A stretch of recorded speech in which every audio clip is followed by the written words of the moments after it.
not only insult, it is a sort of a treason. Actually treason. So why did Putin invade Ukraine? First of all, because he wanted the West to be pushed out of Ukraine, out of Poland, out of Slovakia, out of Hungary, to be pushed back to here, far away from Russia, so the West cannot mess with Russia. Second thing, Putin wanted a belt of loyal countries, like Belarus, for instance, like Kazakhstan, around Russia to defend Russia. And Ukraine was the most important among them, because Ukraine, as you see, is big as an army. Ukraine is an army.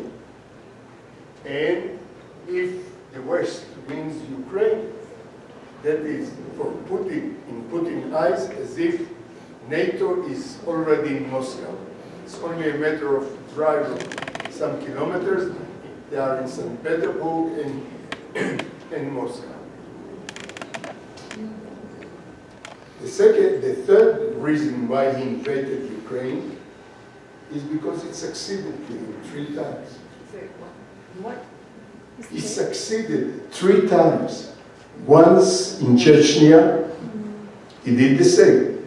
Once in Georgia, remember in 2008, and once in Ukraine.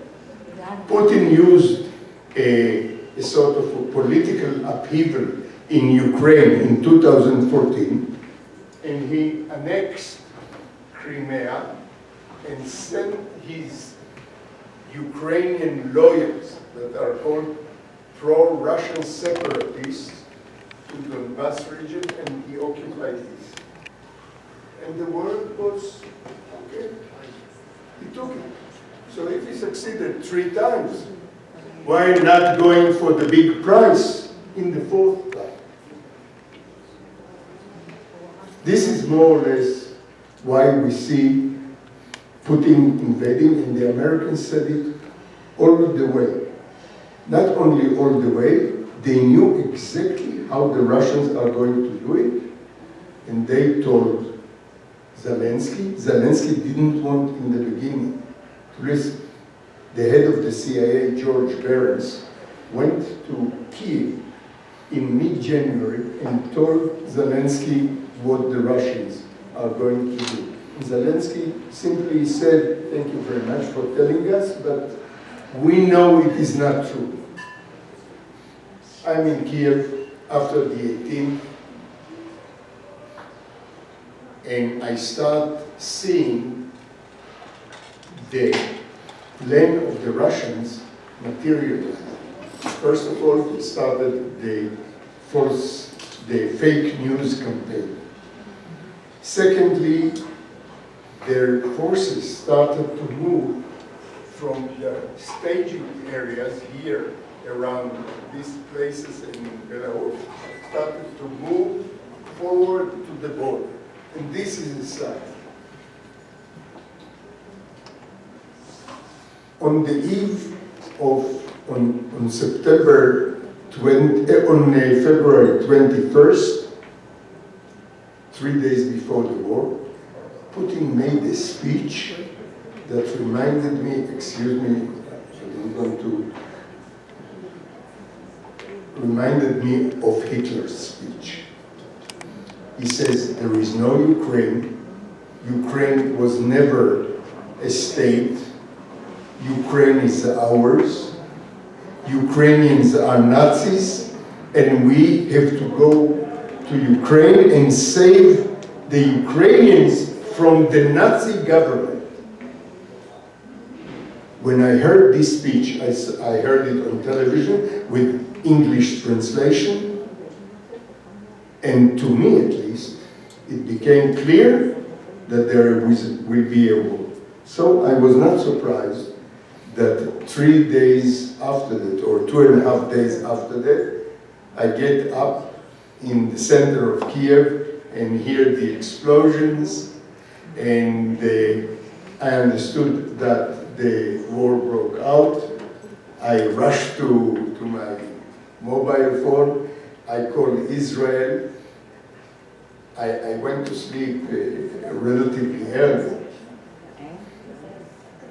At 4 o'clock in the morning, I called Israel, and the guy in the editorial office of Ynet is not excited. He says, we know that the war started.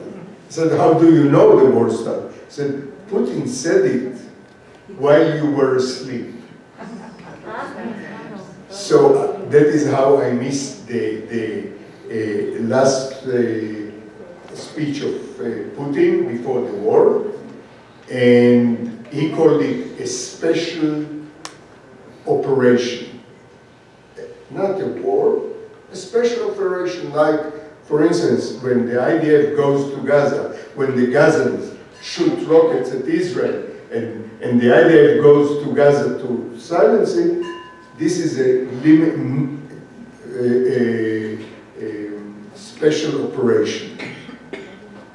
Only that in this case, in Ukraine, Putin had no real justification to go to war against the Ukrainians. This is, look, I've covered a lot of wars. There is always, when you come close, even in the Balkan, I was in Sarajevo, I was in many other places, I was in Afghanistan. It's not mine.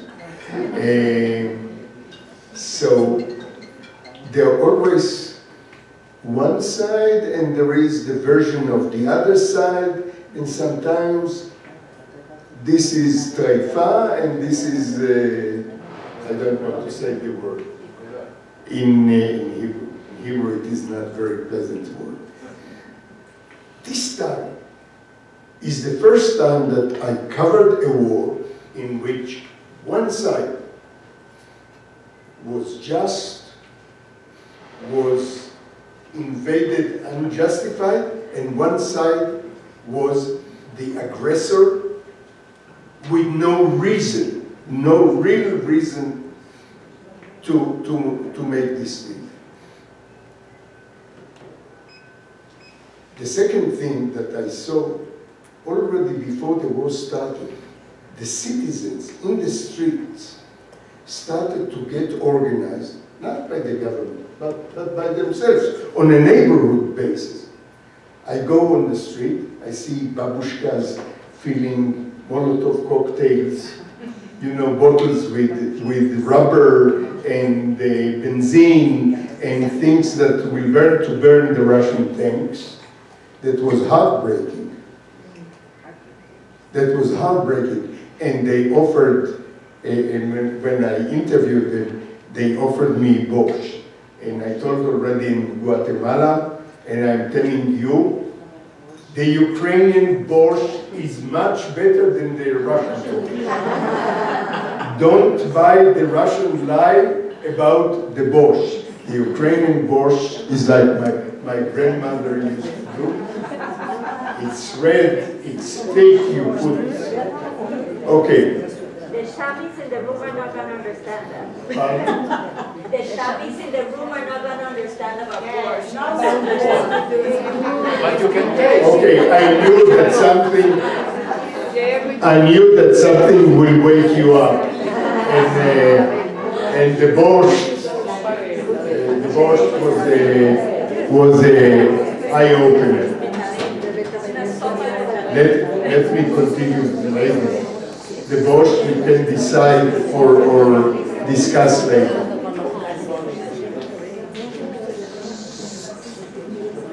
Look how excited borscht makes you. Anyway,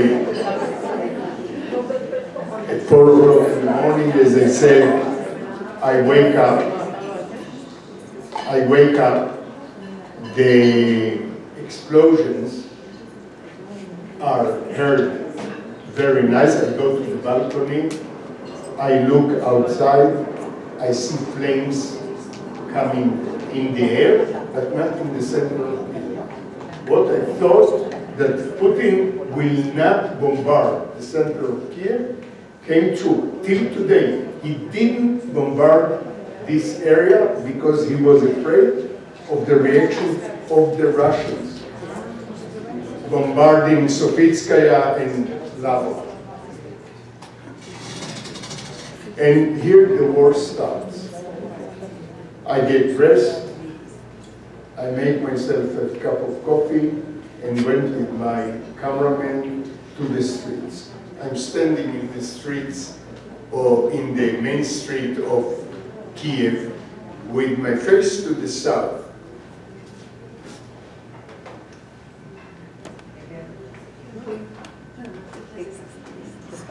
Not always by magic.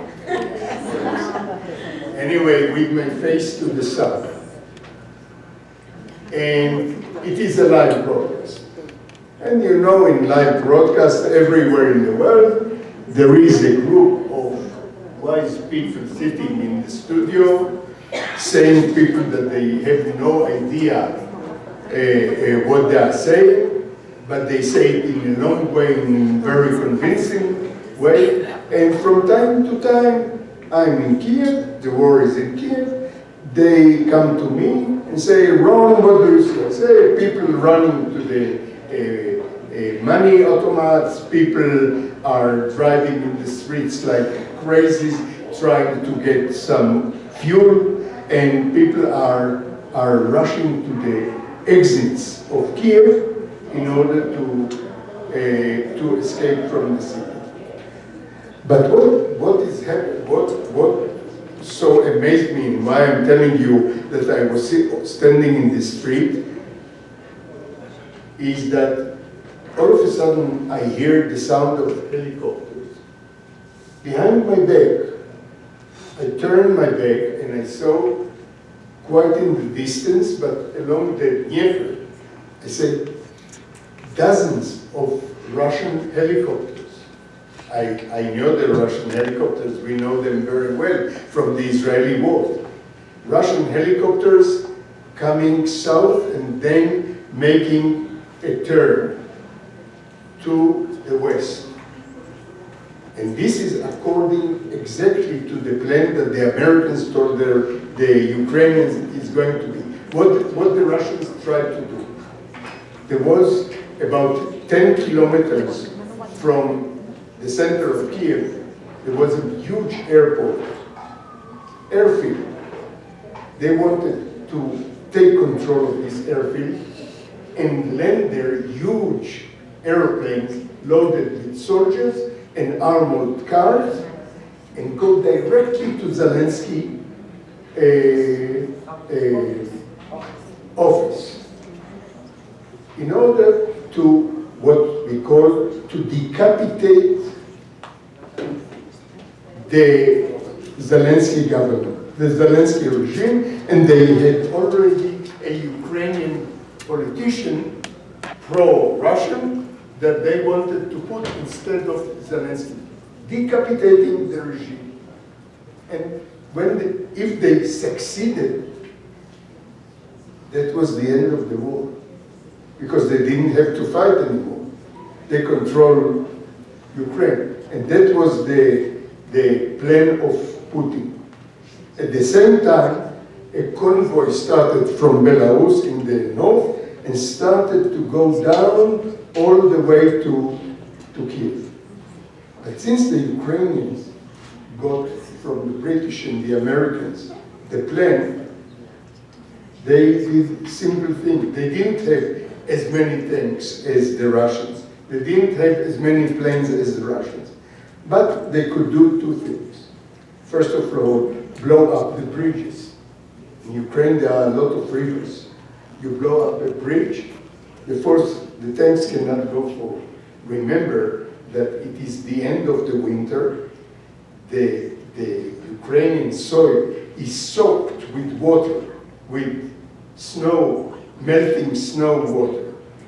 And a tank that will go in the field will sink immediately. So they had to go on the roads. And who waited for them on the roads? Ukrainian soldiers with American shoulder missiles called Javelin. And they destroyed the Russian tanks by the dozen. It was a massacre. And the Russians ran away. I saw part of it, because in the first day after making the broadcast saying the helicopters are coming, I tried to go to that airfield to see if they managed to capture it. I didn't manage to get there because, first of all, the Ukrainians stopped us, didn't let us go, and secondly, the Russians already shot at us. But I knew from the heavy fighting that was going on about 2 kilometers from me that the Russians have not managed to secure the airfields. And that was the end. That failure, that defeat of the first 4 hours of the invasion determined the rest. The rest, you know what happened.